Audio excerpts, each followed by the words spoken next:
అంటే మీరు ఇంతమంది ఉన్నారు, మీరు కలిసికట్టుగా మీరు ఒక్కసారి ఊపిరి తీస్తే దేన్ని ఎదుర్కోగలరు?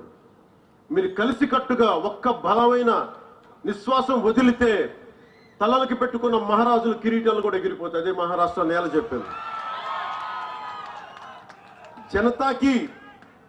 जनता की रोके राह समय में ताऊ कहां, जनता की रोके राह समय में ताऊ कहां, वह जिधर चाहती काल उधर ही मुड़ता है, काल उधर ही मुड़ता है.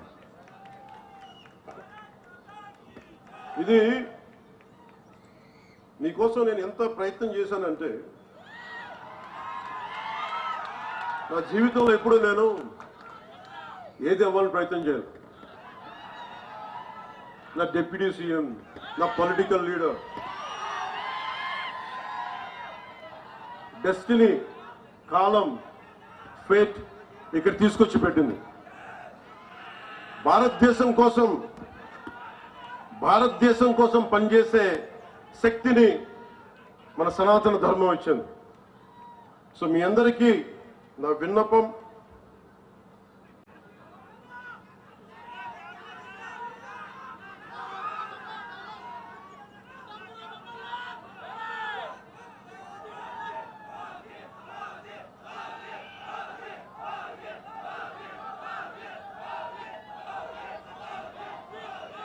ఓజీ గురించి చెప్తాం.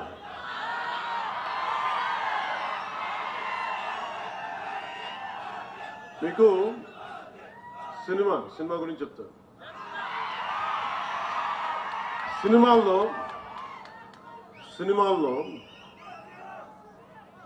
పోరాటం చేయడం, గొడవ పెట్టడం ఈజీ. నిజ జీవితంలో గొడవ పెట్టుకోవడం, ధర్మం కోసం గొడవ పెట్టుకోవడం, ధర్మం కోసం నిలబడటం చాలా కష్టం. మీరు ఈరోజు మీటింగ్కి విని వెళ్ళిపోతున్నారు.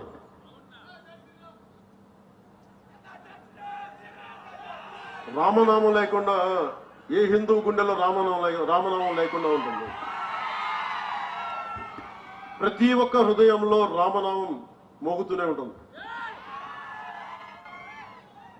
మీరు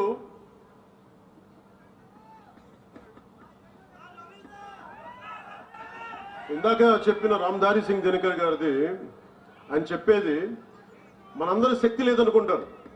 ఈ రోజున ఒక పవన్ కళ్యాణ్ కాదు, అశోక్ చవాన్ గారు కాదు, ఇక్కడున్న నాయకులు కాదు, మీరు బలంగా అనుకుంటే, ఆమ్ జన్ అంటాం కదా, మీరు సామాన్య మానవులు అనుకుంటాం. నేను సామాన్యుడిని, నేను మీలాగే వచ్చాను. నా దేశం కోసం నిలబడాలి, మన సనాతన ధర్మం కోసం నిలబడాలి, పోరాడాలి. అది ఇక్కడ తీసుకొచ్చింది. సో రామ్ధారి సింగ్ దినకర్ గారు చెప్పింది, राष्ट्र कवि कहते हैं, जनता या आम जन के हुंकारों से, उसके उग्र रूप से, आम जन की ललकार से सामान्य भवन तो क्या, बड़े बड़े मजबूत महलों की नींव भी उखड़ जाया करती है. जनता में इतनी अधिक शक्ति निहित होती है कि उसके सांसों की तेजी से राज सत्ता के मुकुट हवाओं में ఊడ్ గయా కర్తే హై. మీరు నిజంగా ఒక్కసారి మీరు ఎంత నిద్రాణమైన శక్తి ఉందంటే, మీరు బయటికి వస్తే మహామహులు పెట్టుకుని ఈ దేశాన్ని విచ్ఛిన్నం చేద్దామని హైదరాబాద్ నుంచి వచ్చే 15 నిమిషాలు ఇవ్వండి, హమ్కో 15 మినిట్ దీజే, అలాంటి వాళ్ళందరికీ కూడా వాళ్ళు హైదరాబాద్ నుంచి వచ్చి, ఓల్డ్ సిటీ నుంచి వచ్చి ఇక్కడ చెప్తా ఉంటారు కథలు.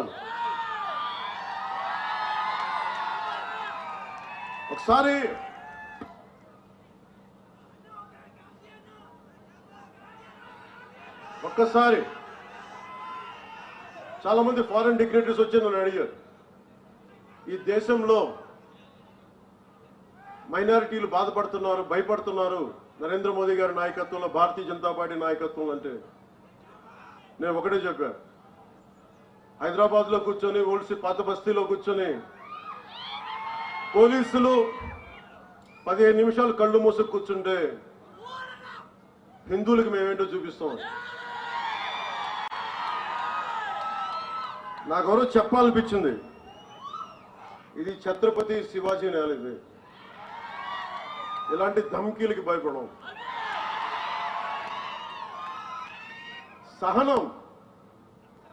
సహనం పిరికితనం కాదు, సహనం మంచితనం. కానీ మంచితనంతో గొడవ పెట్టుకోకూడదు.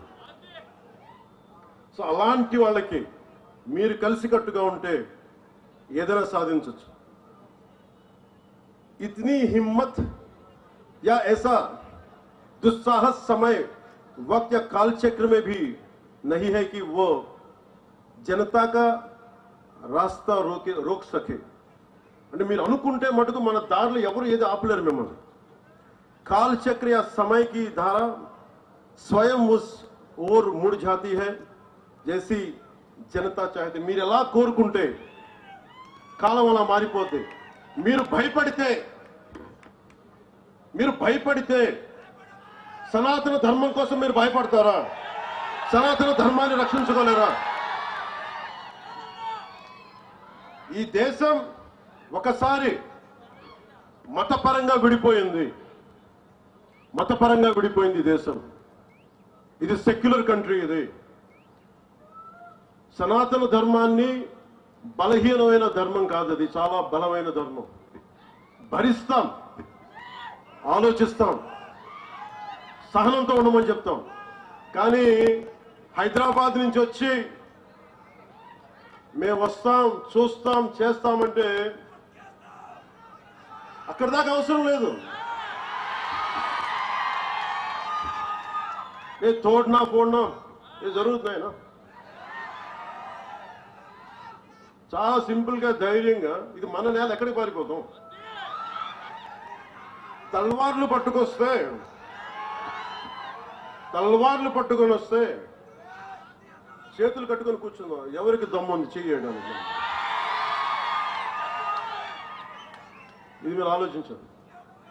అందుకనే సినిమాల ఆనందం, ఓజీ అనండి, ఇంకోటి అనండి. కానీ సనాతన ధర్మ పరిరక్షణ కోసం, మహారాష్ట్ర అభివృద్ధి కోసం, మరాఠీ భాష కోసం, మరాఠీ సంస్కృతి కోసం మనందరం పనిచేయాలి. ఈ రోజు నేను మీకోసం మీ ముందుకు అందుకే వచ్చాను.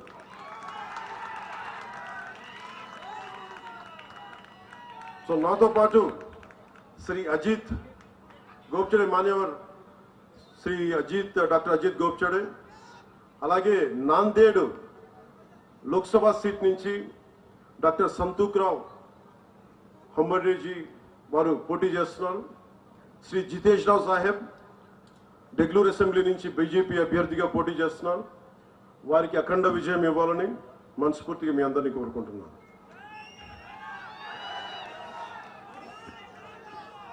సో ఎలా ముగిద్దాం సభని?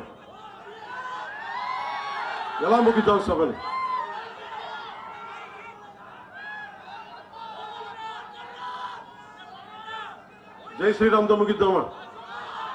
భారత్ మాతాకితో ముగిద్దామా? దేంతో ముగిద్దాం?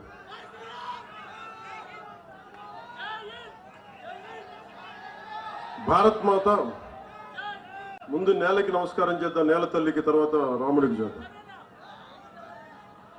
భారత్ మాతా की जय, भारत माता की जय.